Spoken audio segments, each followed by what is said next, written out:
High, এটা আমার piano এবং কিবোর্ড ক্লাসের ওপর দ্বিতীয় ভিডিও। যারা প্রথম ক্লাসটা দেখেছেন তারা কন্টিনিউ করতে পারেন, আর যারা প্রথম ক্লাসটা দেখেননি আমি ভিডিওর লিংক ফেসবুকের ক্ষেত্রে কমেন্ট সেকশন এবং ইউটিউবে ডেসক্রিপশন বক্সে দিয়ে দিচ্ছি, সেটা দেখে তারপর এটা কন্টিনিউ করতে পারেন।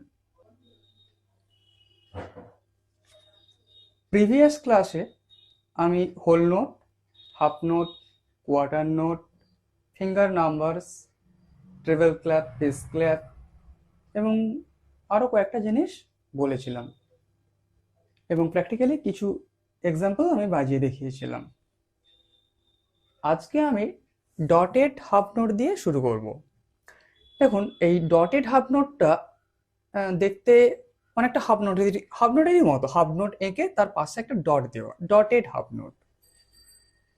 এটা হেল্প ফর 3 কাউন্টস, মানে 3টে কাউন্টের জন্য এটাকে ধরে রাখা হবে, মানে বাজিয়ে ছেড়ে দেওয়া হবে না, 3টে কাউন্ট ধরে রাখা হবে। তার মানে যদি কখনো স্টার নোটেশনে ট্রেবল ক্ল্যাপেই হোক বা বেস ক্ল্যাপেই হোক, যদি হাফ নোট মানে ডটেড হাফ নোট দেখেন, তাহলে সেটাকে 3টে কাউন্টের জন্য ধরে রাখতে হবে। মানে হ্যান্ড ক্ল্যাপিংয়ের মাধ্যমে যদি দেখানো যায়, ব্যাপারটা এরকমই।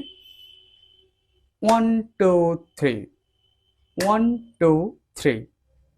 যেখানে শুধু হাফ নোট কি হচ্ছে 1 2, ডটেড হাফ নোট হলে একটা বিট বেড়ে যাবে 1 2 3। ধরুন আপনি সি নোট বাজাচ্ছেন হাফ নোটে, তাহলে 1 2। কোয়ার্টার নোটে 1, সেক্ষেত্রে ডটেড হাফ নোটে 1 2 3। এবার আমি ট্রেবল স্টেপের ওপর এফ এবং জি এর পজিশন দেখাবো। আমি আগের ক্লাসে বলেছিলাম স্টাফ 5 লাইন্স এবং 4 স্পেস নিয়ে গঠিত। আগের ক্লাসে আমি সি ডি এবং এর অবস্থান দেখিয়েছিলাম। এখানে একটা এক্সট্রা লাইন টেনে এখানে আমি সি দেখিয়েছিলাম, ঠিক তার উপরে একটা স্পেস এখানে ছিল ডি, এবং এই লাইনে ছিল ই এর অবস্থান। তাহলে লাইন স্পেস, তাহলে এর পরে যে স্পেসটা রয়েছে সি ডি ই, ঠিক তারপরেই থাকবে তাহলে এফ, এবং এফ এর পর এই যে স্পেস রয়েছে, এই স্পেসের পরে একটা যে লাইন, সেই লাইনে আমি যে নোটটা আমি ড্র করব তার নামটা হচ্ছে জি। তাহলে এটাকে বলবো এফ এবং এটা হচ্ছে জি। এফ এবং জি কিবোর্ডে ঠিক পার্টিকুলার কোন কি বোঝায় সেটা প্র্যাকটিক্যাল ক্লাসে আমি দেখাবো, কিন্তু এই স্টাফের ওপর এই স্পেসে আঁকা হচ্ছে এফ এবং এই লাইনে আঁকা হচ্ছে জি। মিউজিকে যে শুধু নোটস থাকে তা নয়, রেস্টও থাকে। ব্যাপারটা একটা এক্সাম্পল দিয়ে বলা যাক। যেমন একটা মেলোডি ক্রিয়েট করার চেষ্টা করছি। ধরুন রা রা রা রা রা রা রা রা রা রা রা। ধরুন একটা মেজার 4টা বিট, 4টা বিটের মধ্যে কোনো একটা বিটে কোনো নোট নেই, রা রা রা রা, তার মানে এখানে একটা বিট মিসিং। সেই বিটটাই হচ্ছে rest sound, no sounds, silence. এটাকে বলা হচ্ছে রেস্ট। এটাকে আমি একটু বিশদে বলছি, সেটা থিওরিতে আমি বলে বোঝাচ্ছি। রেস্টস আর সাইন অফ সাইলেন্স। রেস্ট নীরবতার সাইন, বাংলাতে যেটা অনুবাদ করলে বোঝায়, ব্যাপারটা বলি।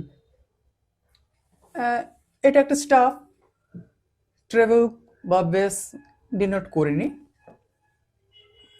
হোল্ড রেস্ট, হাফ রেস্ট আর কোয়ার্টার রেস্ট ইন্ট্রোডিউস করব। আমি হোল্ড নোট বলেছিলাম, যেটা 4টা কাউন্ট নেয়, 1 2 3 4। 1 2 3 4, সেটা হচ্ছে হোল নোট। ঠিক সেখানেই যদি আমি কম্পেয়ার করি হোল রেস্টের সঙ্গে, তাহলে 4টা বিট বাজবে না, সাইলেন্স থাকবে। মানে আমি কম্পেয়ার যদি এভাবে করি 1 2 3 4, 1 2 3, আমি যেটাকে একটু লো ভয়েসে মানে বোঝানোর সুবিধা মানে বলার জন্য, এক্সপ্রেস করার জন্য আমি বললাম, মোটামুটি যেটা বলার হোল রেস্ট গেটস 4 কাউন্টস। যেমন হোল নোট গেট 4 কাউন্টস, মানে যেটা 4টা বিট বাজিয়ে মানে ধরে বাজিয়ে রাখা হয়, বাজিয়ে। ধরুন আমি সি বাজাবো হোল নোটে, সি 1 2 3 4, সেখানে একটা হোল রেস্টের ক্ষেত্রে 1 2 3 4 এই 4টা বিট সাইলেন্স থাকবে। একইভাবে হাফ রেস্টে 2 কাউন্ট সাইলেন্স থাকবে, কোয়ার্টার রেস্টের ক্ষেত্রে 1 কাউন্ট সাইলেন্স থাকবে। এবার whole note, half note, quarter note, সেগুলোকে কিরকম দেখতে আমি আগের ক্লাসে দেখিয়েছি। এবার হোল রেস্টকে দেখতে কিভাবে, এই যে নিচ থেকে 4 নম্বর লাইন এখানে ঠিক এইভাবে আঁকা হবে, আর এটা হোল রেস্ট। হাফ রেস্টে 1 2 3 ঠিক তার ওপরে, এটা এভাবে, এটা এইভাবে।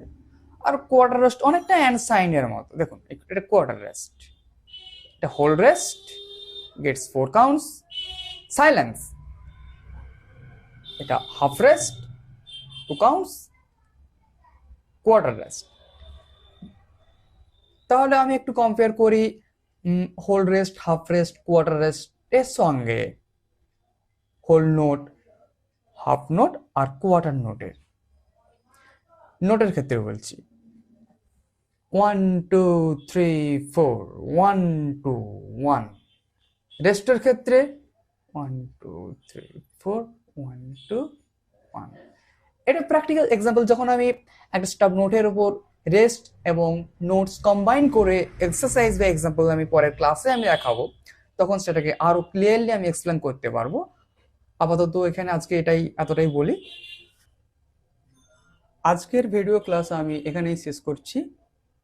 আজকে যে লেসনগুলো আমি দিলাম, যে টপিকগুলো আমি এক্সপ্লেন করলাম, সেই টপিকগুলোর উপর বেস করে কিছু এক্সারসাইজ বা এক্সাম্পল আমি নেক্সট ক্লাসে দেব, এবং সেটাকে এক্সপ্লেন করার পর প্র্যাকটিক্যালি সেই এক্সারসাইজগুলো আমি পিয়ানো বা কিবোর্ডে বাজিয়ে দেখাবো।